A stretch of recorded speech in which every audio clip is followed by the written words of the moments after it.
Pada kesempatan ini, kita akan membahas mengenai gelombang.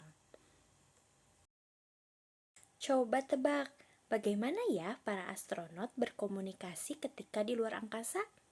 Apakah mereka bercakap-cakap seperti di bumi? Tentu tidak, karena ketika di luar angkasa, apabila mereka bercakap-cakap, tentu suara mereka tidak akan terdengar satu sama lain.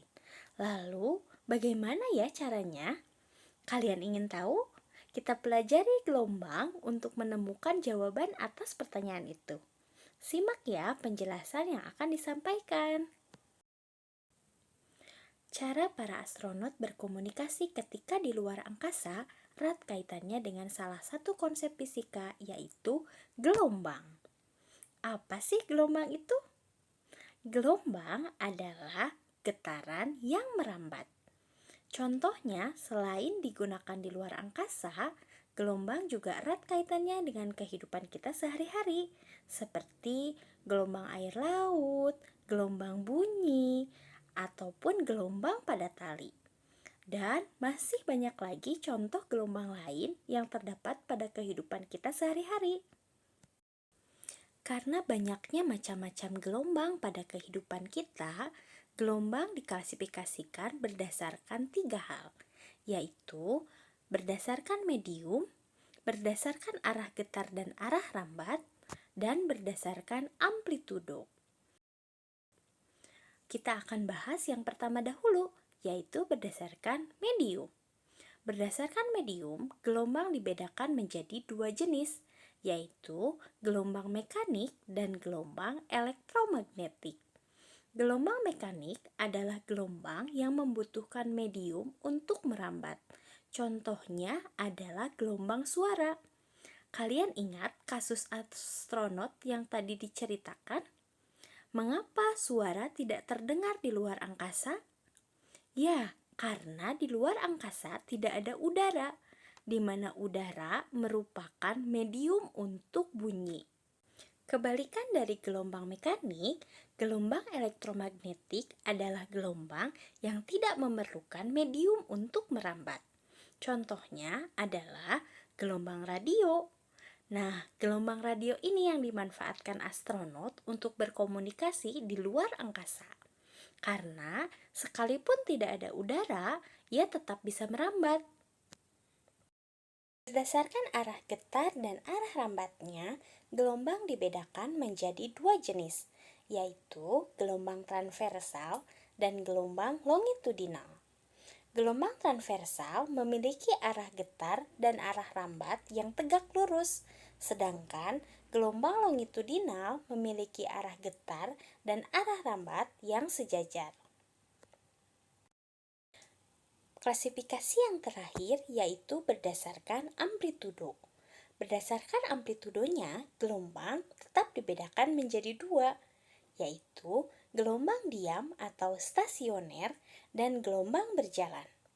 Gelombang diam atau stasioner yaitu gelombang yang memiliki amplitudo yang tetap. Artinya, setiap titik di dalam gelombang tersebut memiliki amplitudo yang sama.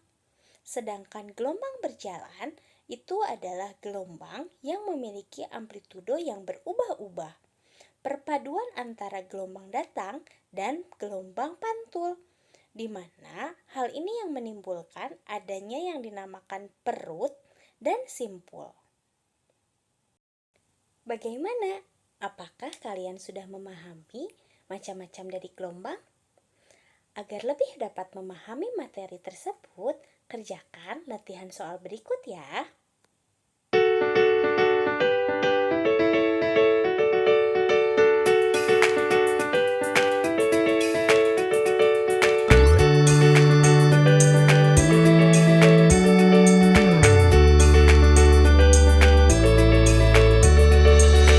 Setelah kita mempelajari definisi gelombang serta macam-macam dari gelombang, mari kita bahas mengenai sifat gelombang.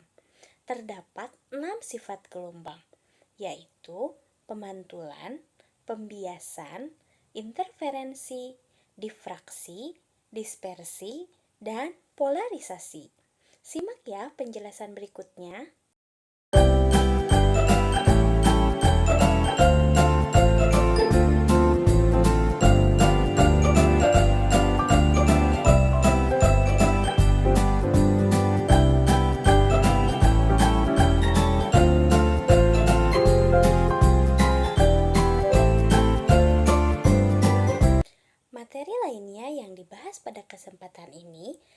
adalah mengenai besaran-besaran yang harus kalian ketahui pada gelombang.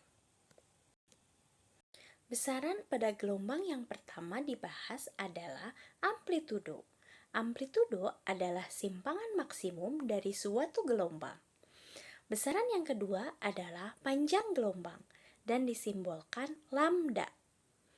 Pada gelombang transversal, satu panjang gelombang itu merupakan jarak antara dua puncak yang berdekatan atau jarak dua lembah yang berdekatan.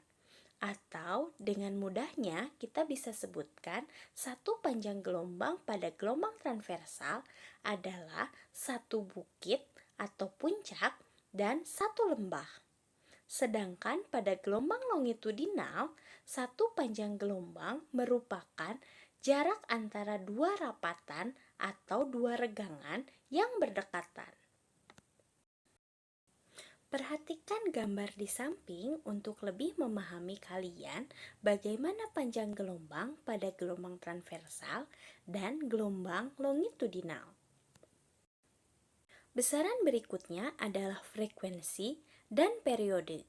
Hati-hati, kalian tertukar antara frekuensi dan periode.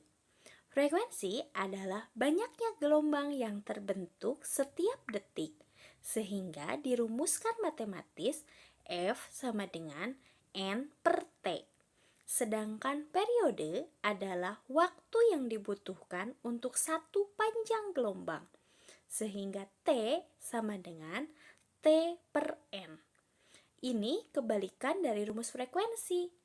Untuk mempermudah kalian menentukan frekuensi ataupun periode, lihatlah persamaan F sama dengan 1 per T dan T sama dengan 1 per F. Dari persamaan tersebut dapat dilihat, apabila kalian telah menemukan frekuensi, kalian dapat menemukan dengan mudah periode. Dan kebalikannya, apabila kalian telah menemukan periode, maka kalian dengan mudah pula menemukan frekuensi.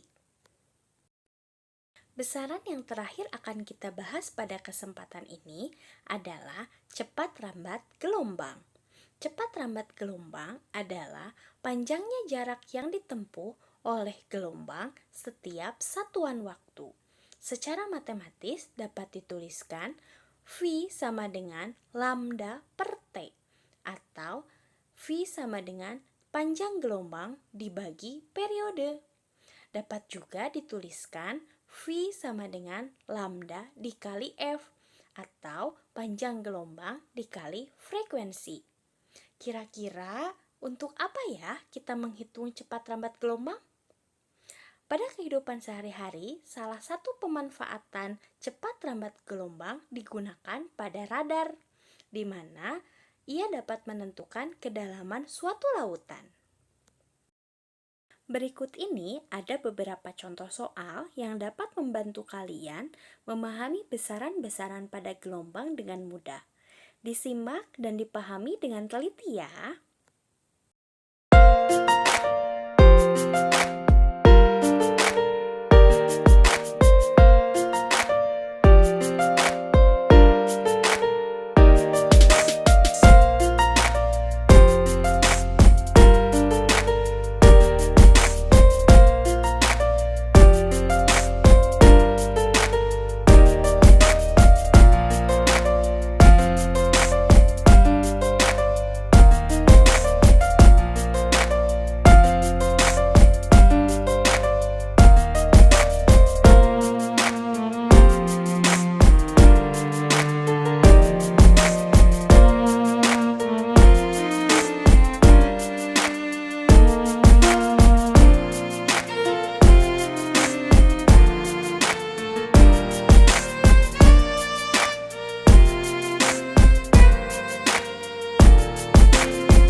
Agar kalian lebih memahami mengenai besaran-besaran gelombang, silahkan kerjakan latihan soal berikut ini ya.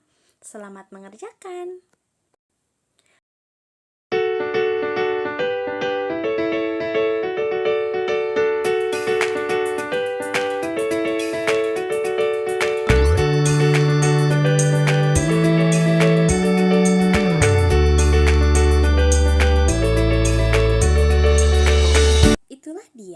materi yang kita bahas hari ini, yaitu mengenai karakteristik gelombang. Semoga kalian dapat memahaminya ya. Sampai jumpa.